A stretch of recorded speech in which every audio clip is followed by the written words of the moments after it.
Eidenheim, el reino olvidado. Capítulo 3. Capítulo 14. El lugar al que siempre volvían. La muralla no cambió el aspecto del cielo. El sol seguía saliendo del mismo modo, y el viento recorría las calles irregulares de Eidenheim como siempre.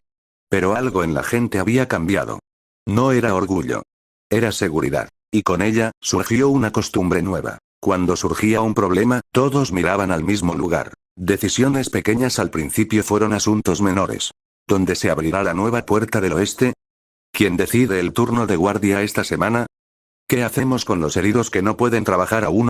Las preguntas no se hacían al Congreso primero, se hacían a Aldrich. Él intentó redirigirlas. Hablen con sus representantes, decía. Para eso existe el Congreso. La gente asentía, y luego volvía, no por desobediencia, por costumbre naciente. La reunión inesperada una tarde, Aldrich llegó al edificio comunitario y lo encontró lleno. No había sido convocado. Los representantes estaban sentados. También había artesanos, campesinos, incluso algunos guardias. Cuando lo vieron entrar, el murmullo se apagó. No iba a hablar hoy, dijo Aldrich, incómodo. El mercenario retirado negó con la cabeza. No te llamamos para hablar. Te llamamos para escuchar. Le explicaron el problema. Dos zonas del poblado reclamaban el mismo terreno fértil dentro de la muralla. Ambas tenían razones válidas. El Congreso estaba dividido. No queremos que decidas por nosotros, dijo la viuda. Queremos saber qué harías tú. Aldrich guardó silencio largo rato. El juicio sin poder finalmente habló. Buscaría una solución que no deje a nadie conforme del todo, dijo. Porque eso suele ser lo justo. Propuso dividir la tierra y compensar con trabajo comunitario adicional y prioridad futura en otras zonas. No fue celebrado, pero fue aceptado. Cuando la reunión terminó, Aldrich comprendió algo inquietante. No le habían dado poder, le habían dado confianza. Y eso era más difícil de rechazar. El Congreso cambia de forma con el tiempo, las reuniones comenzaron a organizarse alrededor de su presencia, aunque no lo exigiera. Se convirtió en mediador natural cuando las voces se elevaban demasiado. No porque tuviera la última palabra, sino porque sabía escuchar sin humillar. El Congreso seguía existiendo, pero Aldrich se volvió su punto de equilibrio. Un gesto que lo confirmó. La confirmación final llegó de la forma más simple. Un grupo de familias levantó una pequeña placa de madera cerca de la puerta principal de la ciudad. No tenía adornos ni títulos, solo decía, Eidenheim se mantiene en pie porque alguien decidió quedarse. No llevaba su nombre, pero todos sabían a quién se refería. Aldrich observó la placa al atardecer. No sonrió, sintió peso, porque entendió que, desde ese momento, si Eidenheim caía, no caerían solo muros, caería la fe de su gente. Y aunque nunca aceptó un título, ni una corona, ni un trono, Aldrich von Ehrenwald se había convertido, sin quererlo, en el corazón de la ciudad. Capítulo 15. Los que vinieron y los que se quedaron. La muralla trajo algo más que seguridad. Trajo noticias. Los viajeros comenzaron a llegar con mayor frecuencia. No lo hacían con prisa ni miedo, sino con cautela y curiosidad. Observaban las puertas, las torres simples, los turnos de guardia organizados sin ostentación. Aquí no mandan soldados, decían. Mandan personas. Y eso, en las tierras grises, era extraño. La llegada de nuevas voces. No todos pedían quedarse. Algunos solo querían comerciar. Otros buscaban refugio temporal. Pero hubo quienes llegaron con todo lo que poseían en una carreta vieja o a la espalda. Familias enteras. Antiguos esclavos liberados por rutas peligrosas. Campesinos expulsados por impuestos imposibles. Hombres y mujeres cansados de huir. El Congreso discutió durante días. Si seguimos aceptando gente, no alcanzará la comida. Si cerramos las puertas, nos convertimos en lo mismo que huimos. Aldrich escuchó en silencio. La condición para entrar. La decisión fue clara y dura. Eidenheim no promete riqueza, dijo Aldrich ante los recién llegados. Promete trabajo, reglas y defensa mutua. Las condiciones eran simples. Trabajo comunitario obligatorio al inicio, respeto a las leyes del poblado, disposición a defender la ciudad si era necesario. No todos aceptaron. Los que lo hicieron, se quedaron. La necesidad de algo más. Con más gente, llegaron nuevos problemas. Las guardias improvisadas ya no bastaban. Los turnos se desordenaban. Algunos no sabían cómo reaccionar ante amenazas. Otros se excedían en autoridad. Una noche, tras una discusión entre dos vigilantes, Aldrich comprendió lo inevitable. No bastaba con voluntad, necesitaban estructura. La propuesta difícil. El Congreso se reunió de forma extraordinaria. No hablo de soldados de conquista, dijo Aldrich. Hablo de defensores entrenados, con reglas claras. Hubo resistencia. Un ejército cambia a una ciudad. Las armas crean jerarquías. ¿Y si se vuelven contra nosotros? Aldrich no lo negó. Por eso no será mi ejército, respondió. Será el de Eirenheim, el ejército del pueblo. El acuerdo final estableció bases claras. El ejército responde al Congreso, no a una sola persona. Su función es defensiva, nunca ofensiva. Sin consenso los miembros rotan y pueden volver a la vida civil. El abuso de poder será castigado con severidad. No se les llamó soldados, se les llamó guardianes. Entrenar sin convertirse en monstruos. El entrenamiento fue básico. Formaciones simples, señales claras, disciplina sin brutalidad. El mercenario retirado ayudó.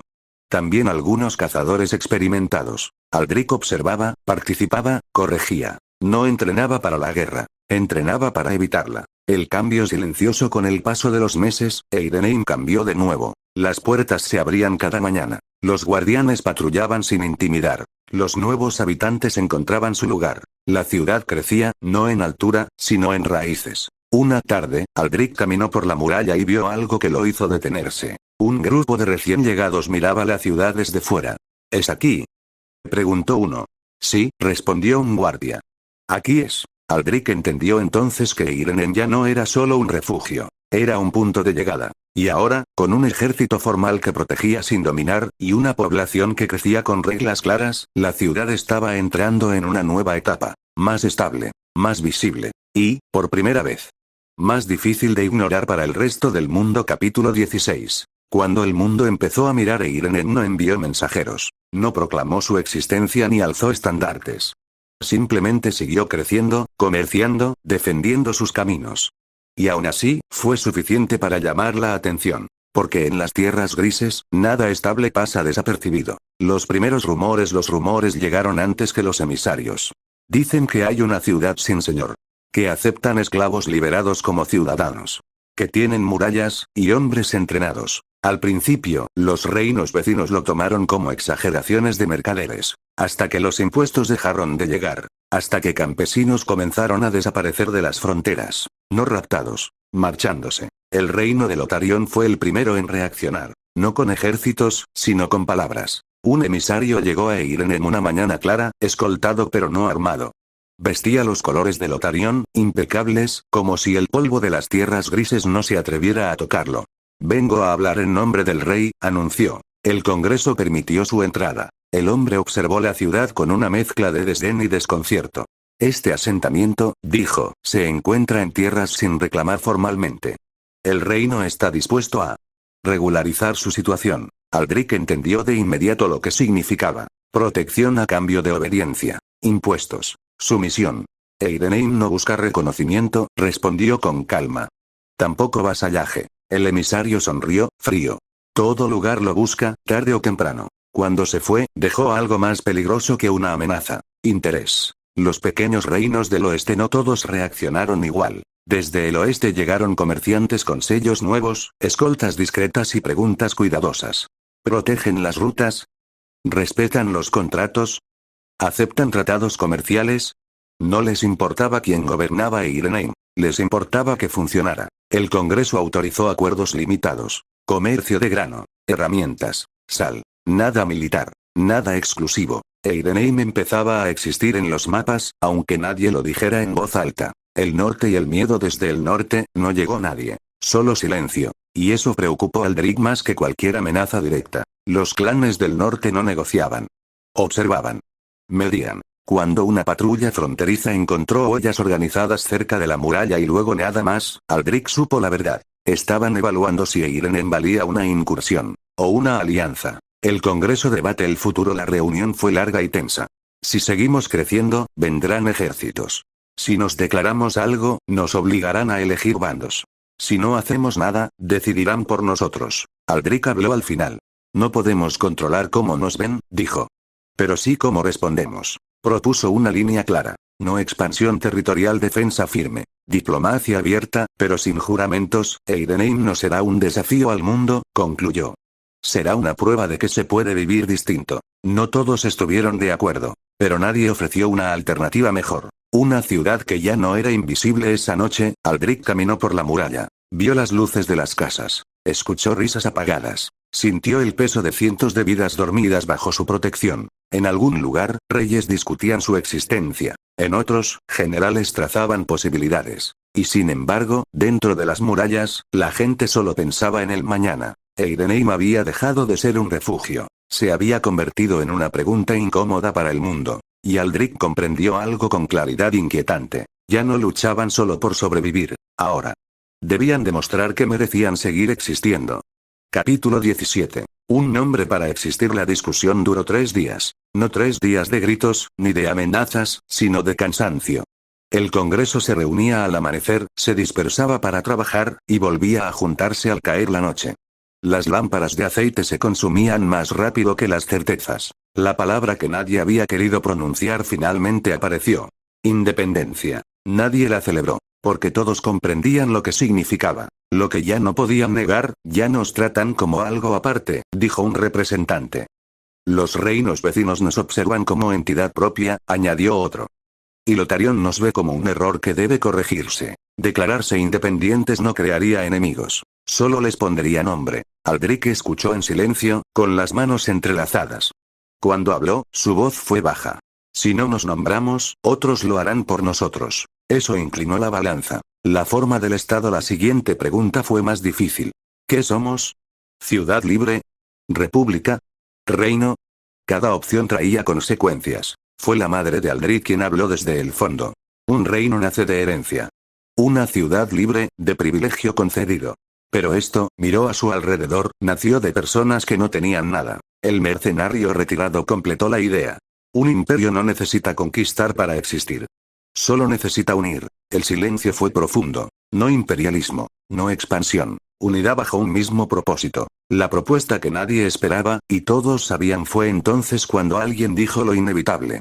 Necesitamos una figura central reconocida. Alguien que hable por todos, cuando el mundo exija una voz. Las miradas se giraron al mismo lugar. Aldrich negó lentamente con la cabeza. No, dijo. El Congreso existe para eso. La viuda se puso de pie. El Congreso representa al pueblo. Pero el mundo no negocia con asambleas. Negocia con símbolos. Aldrich apretó los dientes. Ya he visto lo que hacen los títulos.